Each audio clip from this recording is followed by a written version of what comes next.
Okay, stats, this is round 2 of recording section 9.4. I recorded it just a minute ago and it wouldn't let me open it, so hopefully this goes better now. This is variance and standard deviations for 2 sets of data, and the formula is a lot easier than even any of the other ones are, except we do have to use a different table when we're looking up the critical values. So that's a little bit different, and that's kind of a tricky thing because there's like 4 different tables that we have to look at. Okay, so bear with me when we go through that part of it. But when we're looking at the stuff that we insert into our formula, S1 or S1 squared, S is always our standard deviation. When you square it, that's what variance is. And S1 is going to be the larger of the two. Okay, so it's not the first one necessarily that they give to you. S1 is going to be the larger of the two numbers. Okay, S2 will be the smaller one. Okay, that means N1 is going to be the sample size of the larger variance. And then this sigma 1 is going to be what we use for our null and alternative hypothesis and that stuff. Okay, so this is just S is what we use when we're talking about our data. This is what goes with our claim and our null and alternative hypothesis. Okay, so our formula for our test statistic is F, which is different than we've had before. Like usually we use chi-squared or whatever. This one is F. Okay, and it's the standard deviation 1 squared, standard deviation 2 squared, and standard deviation is 1 is the larger of the two. Okay, so down here, just in our story problem, they say researchers from the University of British Columbia conducted trials to investigate the effects of color on creativity. Okay, so some subjects were given a red background and were asked to think of creative uses for a brick. Other subjects were given a blue background and were given the same task. Okay, so some people might think it would be easier if you're given a red background to kind of think about a brick because a brick is red. So we're looking for creative uses for a brick versus a blue background. You know, might be a little bit more difficult because they're not the same color. Basically, they're given this task, and then responses were scored by a panel of judges based on creativity. So they figured out which one was the most creative. They actually might come up with the conclusion that people with a blue background are more creative than the people with a red background, because red background and brick, you're kind of stuck in the mentality that it has to be a red brick versus, you know, like if you're given a blue background, the sky's the limit. You can kind of do whatever you want to with a blue brick and, you know, make it kind of weird and crazy. So they're scored on creativity, 0.05 significance level. That's what our alpha is going to be. And we're going to test the claim that the creative task scores have the same variation. Okay, so is one set more creative than the other, red versus blue? We're looking at variation. Okay, so even though variance is, figure out where I'm just underlining, variance is chi-squared, or is our sigma squared, we're going to only use sigma 1 and sigma 2. So technically these are standing for standard deviation, but it doesn't necessarily say in the equation up above here, or in the story problem up above here, that they want variance. It says variation. So when we're doing variation, standard deviation is a form of variation. It doesn't necessarily say variance. So we're still going to use sigma and sigma squared, and that's what you're going to, or sigma 1 and sigma 2, which is what you're going to use for your claim and your test statistic and stuff. So test the claim that they have the same variation, that the task scores have the same variation, so that means equals. That's going to be the same as what our null hypothesis is, so they're going to be equal to each other. If they have different variation, we're going to use that for our alternative hypothesis. Okay, so for our test statistic, just what we have up above there, we need to figure out what S1 squared is and what S2 squared is. Okay, S1 is going to be the larger of the two, and S2 is the smaller of the two. Okay, so I look at my S's here. Okay, they do give us X bar, which is the average of the two, and you don't actually end up using X bar in any of these problems. Okay, it's just based on the standard deviation. We will use the N's here for degrees of freedom here in just a minute, but when we're doing S's, we need to square each one of those and figure out which one is going to be larger. Okay, So 0.97, if we square that, that is going to be 0.9409. Okay, 0.63 squared is 0.3969. So if I square that, that's what those are equal to. Okay, so the larger of the two is the top number. So I'm going to use this for my numerator, and this is going to be my denominator.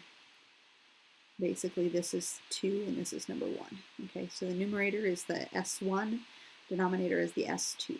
Okay, so all I'm doing is I'm taking S1 squared, which is going to be the 9409, and I'm dividing by the S2 squared, which is 3969. Okay, and I just do those numbers divided, and that's what my test statistic is going to be. So fairly easy on that one. Divided by 0.3969. Okay, so my test statistic is 2.3706. Okay, so that's what I'm comparing to, and now I need to find my critical number that I'm going to use. So because it's equal to, I have a two-tailed test here. So one tail here, one tail here.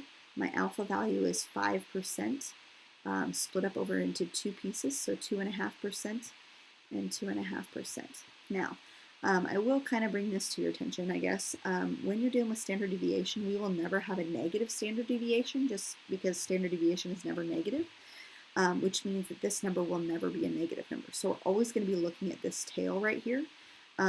Even though we do have it separated out into two tails, it will never really affect this tail over here because you'll never have a negative percentage, okay? So we're still dealing with 0 being in the middle here, and then we just need to figure out what this critical number is and how that compares to the 2.3706, okay? So that's kind of where we're at right now. Before we move on to looking this up in the table, I'm going to switch colors here. Before we look this up in the table and I show you how this kind of works, we need to figure out degrees of freedom, okay? So if I'm looking at the top number, my degrees of freedom there would be 34 because I subtract 1 from the 35. Let me go not fuzzy. So subtract 1 from the 35, I get 34. Degrees of freedom for the bottom one would be 35 because 36 minus 1 is 35, okay?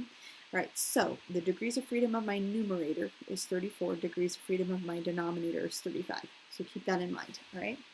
Now I'm going to show you the new tables that we have to use. This is an F table, which is a table that we haven't used yet. It is in the back of your book, and I've also attached it onto Google Classroom. There are really 4 tables. I'm going to show you how this boils down, okay? The first table starts in your book on page 688, okay? And it is the F distribution, it's table A5, okay? This is for 0.25 in the right tail, or 2.5%, okay? So 2.5% in the right tail is going to be really the one that we're looking at, okay? 2.5%, this would be like a 95% table, okay? So this is going to be like 95%, okay?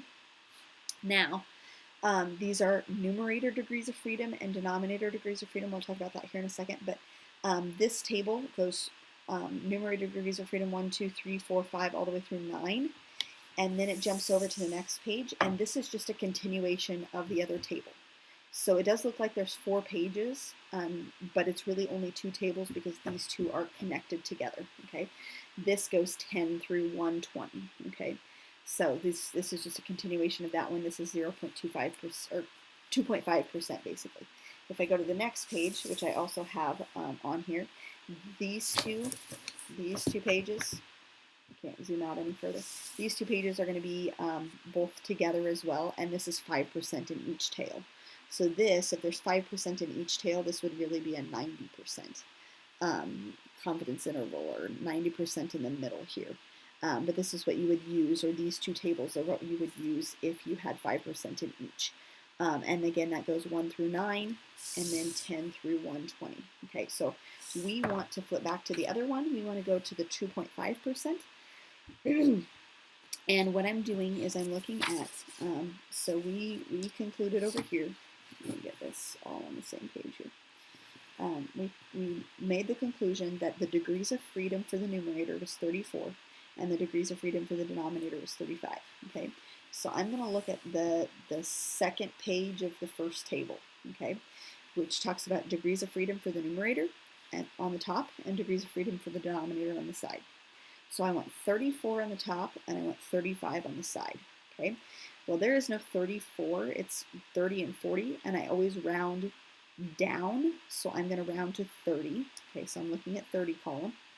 And then degrees of freedom in the denominator. I need 35, but there is no 35. There's 30 and 40. Scroll down here.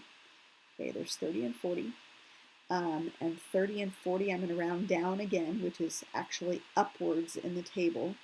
And then I'm going to connect those two. So I'm looking at 30 and 30 basically, which is 2.0739 is going to be the critical number that I'm comparing to. Okay, so you have kind of two different degrees of freedom. You're connecting them in the table, and this is going to be my 2.0739. Okay, and this would technically be negative 2.0739, but again, we're never going to be dealing with negatives because my standard deviation will always be positive. Okay, so now I just need to determine where my f value lives in comparison to these numbers here. And that 2.37 is going to be in the dark region because it's to the right of 2.07, okay? And when we have something in the dark there, that just means the same thing as what it always does, that we are going to reject the null hypothesis, okay? Which means the claim, since the claim went with the null hypothesis, the claim is invalid, okay? And let's kind of figure out what that means, okay? So here we were saying that the standard deviations or the variation was the same, okay? So using a 0.5 significance level, I'm reading the last sentence, to test the claim that the creative task scores have the same variation with red and blue, okay? So I'm going to say test scores, C-O-R-E-S, do not have same variation for red versus blue. Okay, so it does matter what color they give to you to how you score creatively, you know, because red is going to affect brick, etc. So they do not have the same variation. Okay, so that's kind of the conclusion that we have. So the test statistic is a lot easier to compute. That's just two numbers that you're dividing, but looking up in the table is a little bit more tricky because you have like four, really it's only two tables to look up, but it's 4 pages. Problems that I want you to do on your homework assignment. Number 1 is exactly the same one that I have in your notes for some reason. I don't know why I did that, but go ahead and do number 2 and number 3, and then you can skip 4 and just do 5. Okay, so 2, 3, and 5, there is no part B to this lesson because there's no backside to this. So we'll start doing review next, and we will we'll have a John Baylor test prep problem that I always do every year, which is kind of interesting to see. So that's kind of where we'll be at moving forward. But 2, 3, and 5 for homework, go ahead and submit that to me when you are done.